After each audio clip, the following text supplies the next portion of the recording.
Nobody's gonna hurt you. No one's gonna hurt you. Tell me a story. The one about the mother lion and the cub in the Kingswood. Oh God, do I have to? Kiss my sword. You're just like me, only smaller. And faster. You know, I said I wouldn't let anyone hurt you. Got a gear? Got a gear? Why not? Why not? Have some of this. Welcome to Thronecast. The official guide to Game of Thrones from Sky Atlantic HD.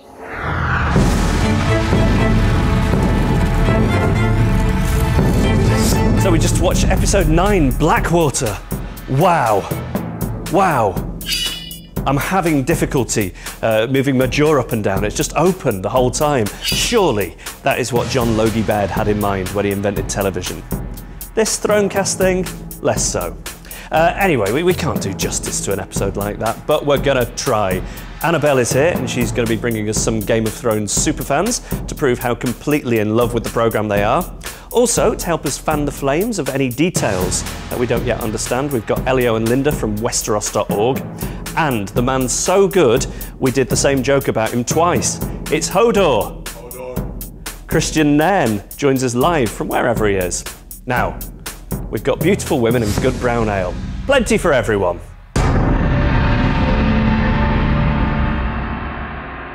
Blimey, I mean the sense of impending doom when they were preparing for battle. That bit where Bronn was singing to his soldiers with a naked lady on his lap, which I would have found distracting if I'd have been them. But that aside, wasn't it lovely to see Jerome Flynn singing on television once again?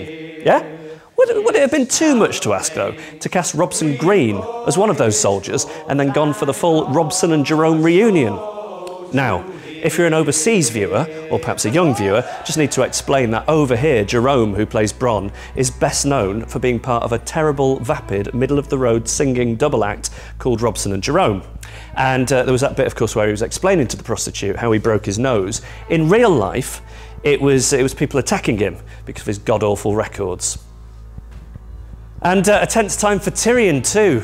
We saw him and Shay having that very heavy conversation before he went into battle, and she said to him, "Make love to me like it's your last day on earth."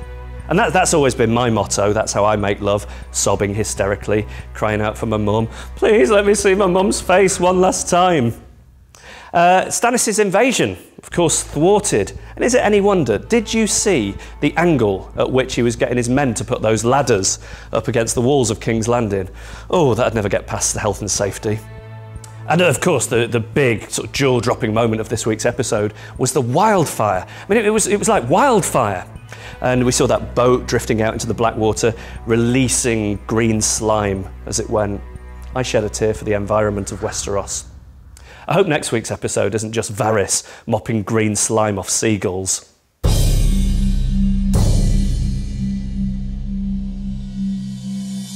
Annabelle Port, you've been crisscrossing the globe looking for Game of Thrones superfans. What have you got for us this week? Well, I've been searching for true, lifelong, permanent dedication to Game of Thrones. And what shows this more than a Game of Thrones tattoo? Ignoring for a moment the existence of laser removal. So, I'd like to introduce you now to James. Hello, James. All right. Show us your tattoo. Wow. Ooh. Wow. How long have you had it? About 2 months. And what did people say when you told them what you were getting, or did you keep it secret? Yeah, I went in. A lot of the guys I train with, that they're big Game of Thrones fans, so they were all right. So Great. Well, thank you very much, James. Shall we have another? Yes, let's. I have for you now, Robert. Hello, Robert. Hi there. Show us your tattoo. All right.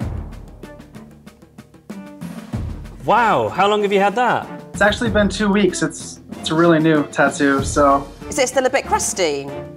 The foot is quite an odd place for a tattoo to heal because you wear shoes every day, but it healed up pretty nice. And what made you decide to have it done?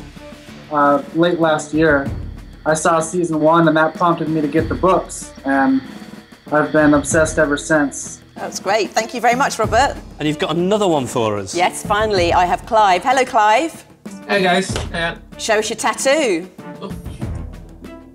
there we go. Wow. It's very nice. You saved the best one till last. It is very nice. No offence to the others, but I mean that is a good tattoo. When did you have it done? just about maybe 9-10 months ago. And what made you decide to go for that design? Well, it was a bit of a memorial, I guess, a tribute to my time on the show. I'm sorry, say again. I was part of Rob's camp in the show. I was an extra, hence the beard and hair. Ah, so which scenes were you in?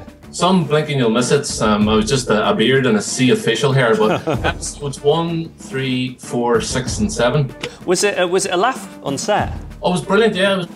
Met a lot of cool guys and the crew were great and it was fun. Some long days in the rain, of course, in Northern Irish weather, but it was an amazing time. It was great, yeah. Amazing, thank you so much. That's brilliant, thank you, Clive. So you're feeling inspired now? Yes, I am, yeah. It's great, because I booked you in to have a dragon egg on each cheek. I was thinking maybe the Meister's face on my scrotum. And next week, this is very exciting, Annabelle will be crowning our ultimate Season 2 Game of Thrones superfan. You need to buy a crown from somewhere. Yes. Now, in a quality ensemble drama like Game of Thrones, no one actor carries another. Except for this next fella.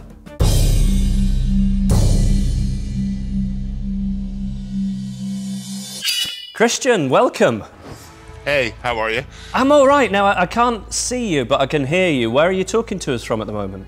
I'm talking to you from Belfast. I wanted to invite you here to the studio, but they told me under no circumstances could I do that because I wouldn't be able to stop myself jumping on your back and potentially doing you some damage to your lumbar. Do you get that a lot? People wanting piggybacks? Yeah, that's one of the most popular things I'm asked for, actually. And you DJ in clubs, right? Yep. So do you get a lot of drunken people going, that DJ looks like Hodor? Yeah, and during Season 2, it's happened quite a lot more, sort of unsolicited camera flashes coming from the right-hand side of the DJ box. But yeah, it's all good. And the thing I really wanted to ask you is how do you go about learning your lines? If I had $1 for every time I was asked that question, it's just repetition, you know. Obviously, it's very difficult. Yeah. But well, yeah, I think you nail it every time. And what do you know about him that we don't? I mean, where does he come from? Why can he only say his own name? What do you know, Kristian? But you know, I think he's pretty much an enigma, which I quite like. George has been very sort of cloak and dagger about it when I ask him. I'm pretty sure it will eventually come out, and it may be pretty interesting.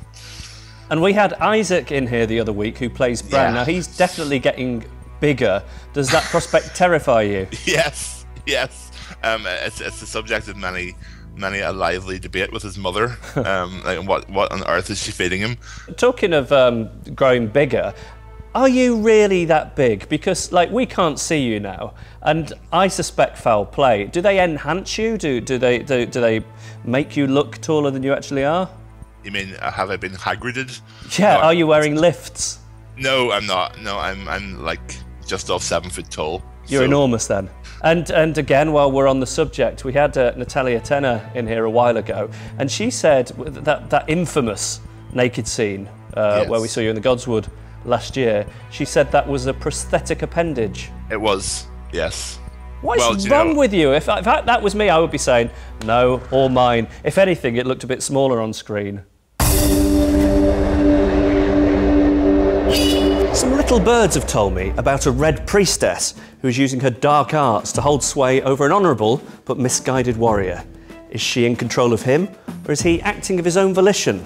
There's only one way to find out. Let's ask them. It's Elio and Linda from Westeros.org. Hello, you two. Hi, Jeff. Hi. Two minor details that are bugging me. First of all, is there really only one gate into King's Landing? No, there's not. In fact, King's Landing has 7 gates. You know, 7 gods, 7 gates.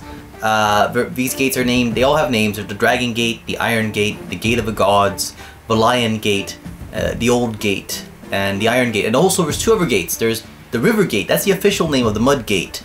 But the people of the city call it the Mud Gate because it's very muddy around there. And there's also the King's Gate. And in the book, actually, Stannis' men attack both of those gates, the King's Gate and the River Gate. But I think they simplified it a bit and they just focus on the one Mud Gate for the show.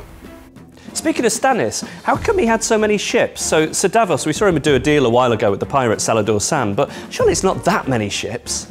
Well, when Stannis sat on Robert's small council, he was Lord of Dragonstone and he was also the master of ships. So when Jon Arryn died, and that was a hand prior to Ned, Stannis took off for Dragonstone, and he actually took a lot of the royal fleet with him, that he had sort of their personal loyalty.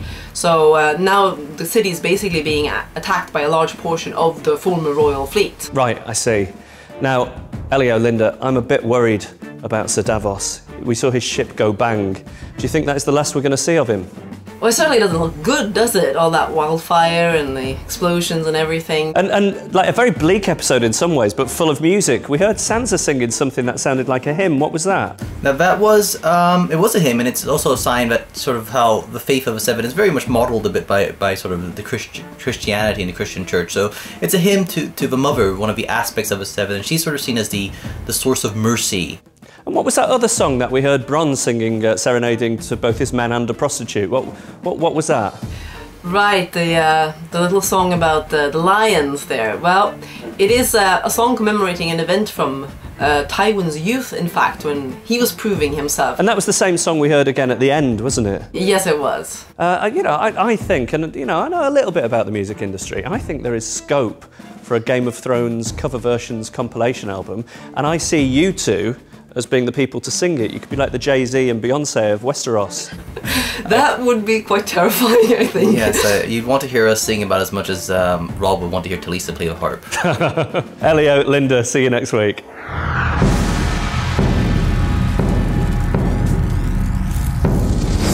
Don't forget, you can watch Game of Thrones anytime you like on Anytime Plus and Sky Go, and we'll be straight back after episode 10. It's called Valar Morghulis. Now, would you like some ice milk and a bowl of raspberries? Come on.